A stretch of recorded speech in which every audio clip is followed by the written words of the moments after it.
Salut à tous et bienvenue sur notre chaîne dédiée au Real Madrid. N'hésitez pas à lâcher un petit pouce bleu. Si vous appréciez notre contenu, n'oubliez pas de vous abonner pour rester informé de toutes les actualités concernant votre club préféré. Notre objectif est d'atteindre 1000 abonnés pour la chaîne. Nous comptons sur vous pour atteindre notre objectif et pour prouver que nous sommes une vraie communauté, et abonnez-vous pour atteindre cet objectif rapidement. Ce jeudi 3 avril 2025, les supporters d'Arsenal ont été surpris par une nouvelle décevante. Le défenseur Gabriel Magalhães, l'un des piliers de la défense de l'équipe, devra subir une opération chirurgicale. Le club londonien a confirmé l'information, précisant que le joueur ne reviendra sur les terrains que lors de la prochaine saison. Cette absence préoccupe les fans quant à l'impact sur les prochains défis de l'équipe. Selon le communiqué officiel d'Arsenal, Gabriel a subi une grave blessure à la cuisse lors de la victoire contre Fulham en Premier League. L'incident, initialement jugé mineur, a été évalué en profondeur par l'équipe médicale du club qui a opté pour une intervention chirurgicale. L'opération est prévue dans les prochains jours et le processus de récupération devrait s'étendre sur plusieurs mois avec l'objectif clair de garantir que le Brésilien soit pleinement rétabli pour la saison 2025 à 2026. L'absence de Gabriel Magalhães pourrait avoir des conséquences immédiates, notamment sur la scène européenne. Avec le Brésilien hors de combat, Arsenal perd une pièce maîtresse pour le match aller des quarts de finale de la Ligue des Champions contre le Real Madrid. La solidité défensive de Gabriel, connu pour neutraliser les grandes attaques, manquera cruellement, et les analystes soulignent déjà que l'équipe espagnole pourrait exploiter cette faiblesse pour prendre l'avantage dans cette confrontation. Les supporters espèrent maintenant que l'entraîneur Mikel Arteta trouvera rapidement des solutions pour combler ce vide. 2 départs du Real Madrid ont été confirmés. Le club a assuré sa place en finale de la Coupe du Roi après une victoire palpitante contre la Real Sociedad, avec un score cumulé de 5-4. Cette rencontre, marquée par l'intensité et les rebondissements, a mis en lumière la résilience de l'équipe madrilène, qui se prépare désormais à affronter son rival, le FC Barcelone, en finale.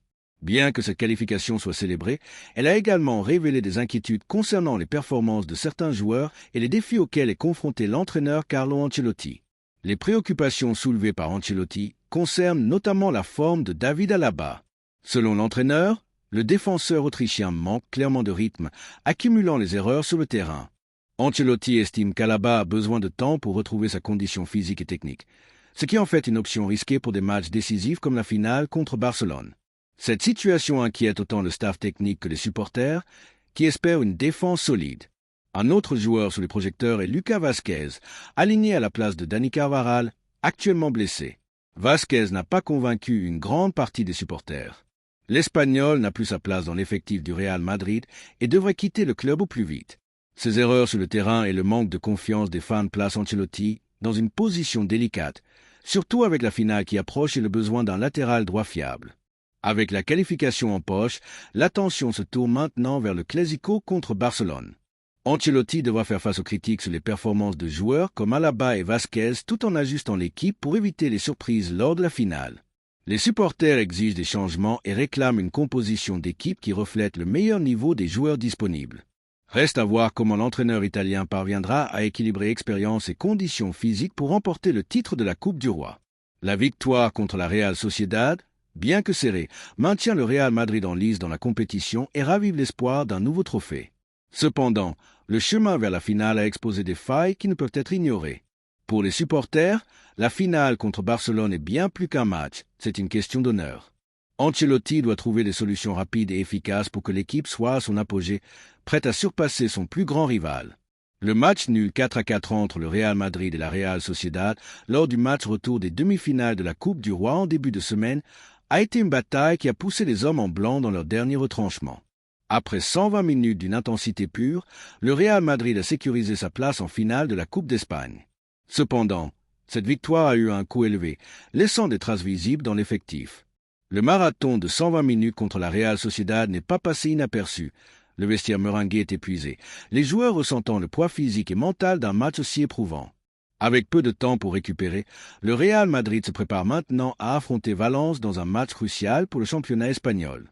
La fatigue pourrait devenir un adversaire aussi redoutable que l'équipe adverse. Le point principal du rapport de Picon concerne la situation du gardien André Lunin, qui a ressenti l'impact du match contre l'équipe basque. L'Ukrainien, devenu un élément clé dans les cages madrilènes depuis la blessure de Thibaut Courtois, a quitté le terrain avec une douleur musculaire qui s'est transformée en une élongation du muscle solaire. Bien que le diagnostic initial n'indique pas une blessure de longue durée, l'inconfort persistant signalé par le joueur est un signal d'alarme dans un sport où chaque détail compte. Un gardien qui n'est pas à 100% physiquement peut représenter une vulnérabilité significative, surtout avant un match imminent contre Valence, comptant pour la Liga. La blessure de Luna n'est pas un cas isolé. Le choc contre la Real Sociedad a été un test d'endurance pour tout l'effectif, et d'autres joueurs pourraient également souffrir de petits problèmes physiques encore non révélés. L'intensité du match, avec ses rebondissements et la nécessité de maintenir le rythme pendant plus de 2 heures, a mis en évidence la fragilité d'une équipe déjà éprouvée par une série de matchs exigeants. Le manque de temps pour récupérer entre les rencontres ne fait qu'amplifier le problème, mettant le staff médical du club dans une course contre la montre pour évaluer et soigner les joueurs touchés. Pour Carlo Ancelotti, ce scénario est un cauchemar logistique. Avec Courtois toujours indisponible et sans retour prévu avant la semaine prochaine, l'éventuelle absence de Luna place l'entraîneur dans une position délicate. Le Real Madrid, connu pour la profondeur de son effectif, pourrait devoir faire appel à des options moins expérimentées dans les cages, comme un jeune de la réserve ou un troisième gardien peu habitué à la pression des grands matchs. Cette incertitude ajoute une couche supplémentaire de tension à une rencontre déjà difficile en soi, compte tenu de la compétitivité de Valence et de l'importance de chaque point dans la course au titre de la Liga. De plus, les blessures relancent le débat sur la gestion de l'effectif et le calendrier surchargé du football moderne. Le Real Madrid, l'un des clubs les plus sollicités d'Europe, dispute simultanément plusieurs compétitions, ce qui finit inévitablement par se faire sentir. La demi-finale de la Coupe du Roi n'a été qu'un chapitre de plus dans une saison marquée par des débats tant en termes de résultats que de disponibilité des joueurs. Le rapport de Picon rappelle que même avec la gloire d'une qualification héroïque, le succès dans le football s'accompagne souvent de sacrifices physiques qui peuvent changer le cours d'une campagne. Alors que le club attend plus d'informations sur la gravité des problèmes physiques et l'évolution de Luna, les supporters madrilènes retiennent leur souffle. Ce qui devait être un moment de célébration pour la qualification en finale de la Coupe d'Espagne se transforme désormais en un test de résilience. Les blessures, combinées à la fatigue accumulée, aggravent une situation déjà complexe, plaçant le Real Madrid en état d'alerte maximale à la veille d'un duel crucial. Reste à voir si l'équipe parviendra à surmonter cet obstacle supplémentaire ou si le prix de la bataille contre la Real Sociedad se fera ressentir encore plus profondément dans les jours à venir. André Lunin, le gardien ukrainien qui a pris la place de titulaire après la blessure de Thibaut Courtois, est désormais incertain pour le match contre Valence. Selon Picon, Luna a subi une élongation du muscle solaire, un problème qui a persisté même lors de la journée de repos de l'équipe. Bien que la blessure ne soit pas considérée comme grave, l'inconfort ressenti par le joueur pourrait compromettre sa participation à une rencontre à haut risque en Liga. Le match nul 4-4 contre la Real Sociedad en demi-finale de la Coupe du Roi, bien qu'il ait assuré la place du Real Madrid en finale à Santiago Bernabéu, a mis Carlo Ancelotti sous une pression extrême. L'entraîneur italien, connu pour son calme et son expérience dans la gestion de situations difficiles, fait maintenant face à l'un des moments les plus délicats de son second passage au club merengue. La combinaison d'un effectif épuisé après 120 minutes de jeu, de blessures inattendues et de l'approche d'un match crucial contre Valence en Liga crée un scénario qui met à l'épreuve non seulement ses compétences tactiques, mais aussi sa capacité à gérer les crises. Pour un entraîneur qui a tout gagné dans le football, les prochains jours pourraient être décisifs pour déterminer la trajectoire de la saison du Real Madrid. La situation la plus urgente qui pèse sur Ancelotti est l'incertitude dans les cages. Thibaut Courtois, le titulaire incontesté et l'un des meilleurs gardiens au monde, est hors jeu en raison d'une blessure qui l'a éloigné des terrains pendant des semaines. Son absence avait déjà propulsé André Lunin sous les feux de la rampe, l'Ukrainien assumant la responsabilité de protéger les buts madrilènes lors de matchs à haute pression. Cependant, l'élongation du muscle solaire subie par Lunin contre la Real Sociedad a radicalement changé la donne. L'inconfort persistant du gardien, comme rapporté par Picon, rend sa participation contre Valence incertaine, et la décision finale ne sera prise qu'à la veille du match. Sans Courtois, qui ne devrait revenir que la semaine prochaine, et avec Lunin en point d'interrogation, Ancelotti risque de se retrouver sans ses deux principaux gardiens à un moment critique. Cette crise dans la position de gardien n'est que la partie émergée de l'iceberg. Le match contre la Real Sociedad a été une bataille physique et mentale qui a laissé des séquelles dans tout l'effectif. Les 120 minutes d'efforts continus, combinés aux rebondissements émotionnels du score, ont épuisé les ressources d'une équipe déjà éprouvée par une série intense de matchs. Ancelotti, qui a toujours privilégié la rotation des joueurs pour éviter l'usure, se retrouve désormais avec des options limitées. Le manque de temps pour récupérer entre le match de la Coupe du Roi et le choc contre Valence en Liga aggrave le problème, exigeant de l'entraîneur une gestion impeccable de l'effectif. Il doit décider qui est en état de jouer même sans être au sommet de sa forme et comment compenser les absences potentielles sans compromettre les performances collectives. Si l'U1 ne peut pas jouer, les alternatives sont rares et risquées. Le Real Madrid pourrait faire appel à un gardien de la réserve comme Luis Lopez ou Fran González, tous deux jeunes et peu expérimentés dans les matchs de haut niveau. Placer un novice face à Valence, un adversaire traditionnellement compétitif, serait un baptême du feu que peu d'entraîneurs souhaiteraient affronter.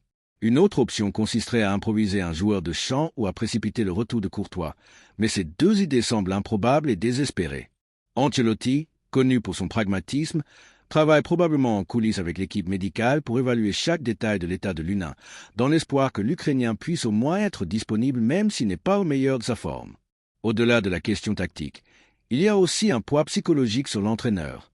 Le Real Madrid est un club où l'attente de victoire est constante, et tout faux pas peut déclencher une vague de critiques. La qualification pour la finale de la Coupe du Roi a été un soulagement, mais le coût physique de cet exploit menace désormais les plans en Liga, où l'équipe doit maintenir son rythme pour rester dans la course au titre.